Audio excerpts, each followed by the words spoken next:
기사 몇 개 보다가 이름 내려보면 김영석. 또 다른 거가 김영석. 뭐야 이 사람 도대체. 그래서 마이크가 전달이 됐고 보통 이제 질문하면 뭐 소속과 이름을 밝히잖아요. 바로 그때 국민일보 김영석입니다. 아니 당신이? 형이 여기서 왜 나와? 두 번째 넘어가죠. 김영석 기자님. 국민일보 선배. 아주 그분은 또 선배고 대선배. 언론사에서 국장 바로 밑까지 갔던 분인 것 같아요. 이분 같은 경우에는 이제 어떤 걸로 유명해지셨냐면 엄청난 다작. 이분 같은 경우 오늘 말씀드릴 세 분 중에 가장 최근에 떴다고 해야 되나? 컬트적 인기를 얻은 분이신데 네. 그리고 네이버의 기자 응원 1위. 아 그래요? 네. 진짜 인기, 진짜 팬클럽이 있는 네. 전체 모든 기자 중에서 1위. 이게 어쨌든 이분이 되게 많은 기사, 뭐 저는 세보진 않았지만 들리는 얘기로는 하루에 30개도 쓰셨다고. 그냥 뭐 보도자료 쓴 게 아니라 보도자료도 30개 쓰기 쉽지 않지 않나요? 옛날에 그 있었던 그 삐뽀뽀 경제에서는 제가 그때 많이 쓰면 한 15개 정도 썼나? 그 삐리리 경제? 네, 많이 쓰면 연예부 선배는 막 20개까지도 쓰는 거 본 적은 있습니다. 어쨌건 또 엄청 많이 쓰면서 야구 기사 쪽으로 해서 많이 쓰셨거든요 이분이. 네. 그래서 야구 팬들에 의해서 처음 인식이 됐고 왜냐면 또 그냥 쓰시는 게 아니고 굉장히 누르고 싶게 제목이나 내용이나 그 자극적인 화제가 되는 선수라든지 이런 선수에 대해서 어떤 한 사건이 화제가 되면 다 비슷하게 쓰는데 그분은 약간 돌려서 굉장히 눌러보고 싶게 새로운 얘기가 나왔나?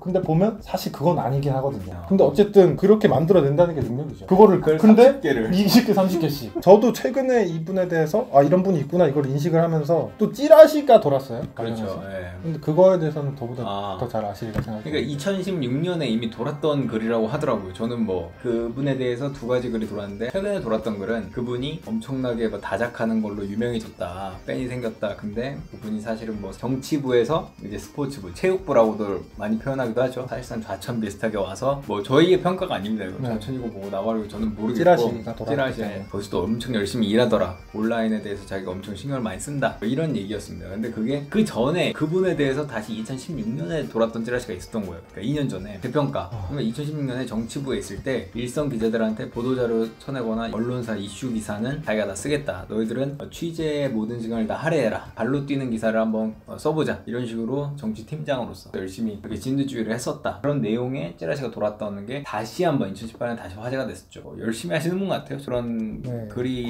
돌 정도면. 저는 뭐 잘은 모르지만 팀장급까지 올라가면 그런 어떤 짜잘한 그런 거는 잘 안 하고 싶어 하시는 게 물론 기자뿐만 아니라 모든 분야가 그렇지 않나요? 그럼요. 예를 들면 교수가 됐다. 교수가 뭐 작은 장부 체크하는 것까지는 대학원생한테 막 이런 게 보통 일반적으로 영남이 형도 왜 그림 아이디어 내시고 하트점 붙이고 하는 거는 교수한테 작업을 맡기고 세상의 그 순리라고도 할 수 있는데 그거를 거스르니까 오히려 더 재평가를 받는 거겠죠. 좋은 팀장이다 뭐 이런 평가가 같이 그 글에 달렸었거든요. 그리고 이분이 이제 이건 에피소드라고 해야 되나? 그런 일부 얘기 중 하나인데 이분이 20개 30개씩 쓰는 게 이제 사람들 눈에 들어왔어요. 처음에는 제가 알기로 이거 미쳤다 이 사람 뭐냐 그리고 보면 그렇게 대단한 내용도 아니고 그래서 막 약간 질타를 하다가 매일같이 20개씩 올라오니까 어느 순간부터 약간 경탄 이거 뭐야 이런 사람이 있어 그랬는데 그 다음부터 몇 개 보다가 이름 내려보면 김영석 또 다른 거가 김영석 뭐야 이 사람 도대체 그렇게 됐는데 이제 거기서 이제 사람들이 약간 일종의 놀이가 시작됐어요. 댓글이 이제 달리기 시작합니다. 그 당시가 이제 한 달 전쯤 추석 연휴 바로 전이었어요. 제가 봤던 그건 댓글에 형이라고 막 하잖아요. 친근하게 인터넷에서 영석이 형님 감금 되신 거 맞죠? 감금설이 굉장히 돌았어요. 어딘가에서 누군가에게 강제로 풀려나지 못하고 몸이 구속됐다. 붙잡혀서 구속이 돼서 기사를 쓰고 있다는 그냥 뭐 장난이죠. 근데 그런 얘기가 돌았는데 방금 내신 거 맞죠? 형님이 뭐 연락을 취하지는 못하실 테니 기사에다가 추석이라는 단어를 넣어주세요. 그랬는데 정말로 뭐 하루 뒤인가 얼마 뒤에 추석 저거 이런 기사를 또 쓰셨고 어떤 뭐 스포츠 스타 추석 인사 뭐 이런 뭐 약간 그런 느낌. 또 뭐 영석이 형 추석이라는 말도 쓰셨는데 그럼 이번에는 제목에다 느낌표를 하나 달아주세요. 그럼 진짜 느낌표를 막 다시고 원래 잘 다시는 분이 아닌데 약간 읽고 하시는 있지 않을까 싶어요 제가. 그 베풀로 냈을 거 아니에요. 그쵸. 보통 좋게. 기자들은 베풀은 읽겠죠. 자기 기사에 댓글 상당히 관심 있어 합니다. 메일 오는 거는 메일이 너무 쌓이면 못 볼 때도 있지만 대부분은 이제 체크하고 싶거든요. 제보 메일 언제나 기다리고 있습니다. 어쨌건 보고 어느 정도 그렇게 하지 않았을까. 근데 이제 제가 최근에 요즘 야구계가 좀 시끄럽잖아요. 근데 뭘로 시끄럽나요? 선동열 감독. 선동열 감독 때문에 국정감사 국회에도 막 출두하시고 하셨는데 이분이 이제 주로 야구 얘기를 다룬단 말이죠. 저는 저는 뭐 상상하지도 못했어요. 근데 네. 선동열 감독이 이제 그런 아시안 게임 뭐 논란에 대해서 굉장히 오랜 동안 침묵을 지키고 있다가 직접 말하겠다 하고 나서셨거든요. 지지난주 정도 그랬는데 현장에 이제 갔습니다. 제가 예. 무슨 얘기 말씀을 하시나 들어보라. 꽉 찼죠 완전 자리가. 얼마나 그 입을 열기만을 기다렸는데 그 모든 기자들이 다 자리에 앉아 있었고 의자가 모자라서 저는 구석에 서 있었어요. 한축 구석에. 근데 제 옆에 굉장히 이렇게 이런 누추한 곳까지 찾아오지 않을 만한 약간 물론 사회적으로는 그렇게는 아니지만 그 자리에서는 굉장히 고령으로 보이는 분이 한 분 제 옆에 서 계셨어요. 그리고 스포츠부가 좀 젊은 분들이 많으니까. 네. 그리고 현장에 그렇게 뛰시는 네. 분들 특히나 더 젊은 분들인데 많아봤자 뭐 40대 중반이면 굉장히 많은 축에 속하거든요. 현장에 나오시는 분들 중에. 근데 이분이 이 분위기와 어울리지 않을 만한 연령대 분이 계신 거예요. 그래서 제가 속으로 그랬죠. 아 이분은 대단하다. 이렇게 나올 만한 분이 아닌 것 같은데. 아직도 현장에 대한 네, 열정이 있다. 목마름이 있다. 갈증이 있는 분인가? 진짜 대단하다. 이렇게 생각했어요. 진짜로. 진심으로. 옛날 분이라서 그런지 몰라도 약간 클래식하게 수첩을 꺼내서 막 이렇게 뭐 펜으로 적으시더라고요. 그래서 아 진짜 멋있다. 아 진짜로 이거는 뭐 조롱하는 게 아니고 기자들 사이에서는 되게 멋있을 수 있죠. 네. 네. 왜 막 메이저리그 같은 거 보면은 막 백발 할아버지가 현장에 나와서 뭐 방송도 하고 하시잖아요. 취재도 하고 네, 뭐 그런 것처럼 생소하기도 했고 사실 그런 분이 제 옆에 서 있으니까 자리에 어디 앉아 있는 것도 아니고 그랬는데 선동열 감독이 자기식의 입장을 밝히고 기자들 질의응답 시간이 있었어요. 어디 방송국에서도 손들고 질문해서 물어보고 신문사에서도 질문하고 막 그랬는데 이분이 막 적극적으로 또 막 손을 들으시더라고요. 한 번 더 놀랬죠. 아니 이렇게 왜 또 여러분들 막 기자들이 뭐 질문을 안 하네 이런 거 가지고 되게 지적을 많이 하시잖아요. 그렇게 그분이 나와 있는 것만으로도 신기한데 질문까지 하신다니 이렇게 적극적으로 맨 뒤에 구석에서 그래서 마이크가 전달이 됐고 보통 이제 질문하면 뭐 소속과 이름을 밝히잖아요. 바로 그때 국민일보 김영석입니다.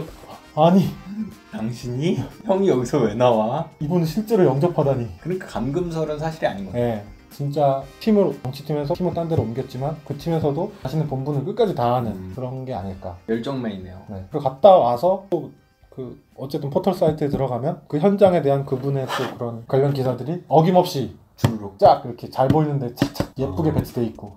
역시 응원 1위. 그런 분이에요. 실제로 만날 썰입니다. 열심히 수첩을 가지고 질문하고 숙제를 받아 쓰던 김영석 선배. 네. 좀 본받아야겠네요. 사회적으로는 많은 나이는 아니겠지만 물론. 네. 어쨌든 이 여기에서는 고령임에도 불구하고 그렇게 부지런한 하루 20-30개를 쓴다는 거는 되게 속기 능력도 굉장하다고 보거든요. 타자 치는 속도도 네. 일단 기자 중에 독수리 타법도 있어요. 많아요. 그러신 분들 좀 맞아요. 오래되신 분들은. 네. 근데 그분은 제가 봤을 때는 무조건 그거를 독수리 타법으로 못 뽑습니다. 네. 사람들이 많이 하게 하는 능력. 아까도 말씀드렸듯이. 약간 비트는 그 능력. 네. 다른 시각. 네.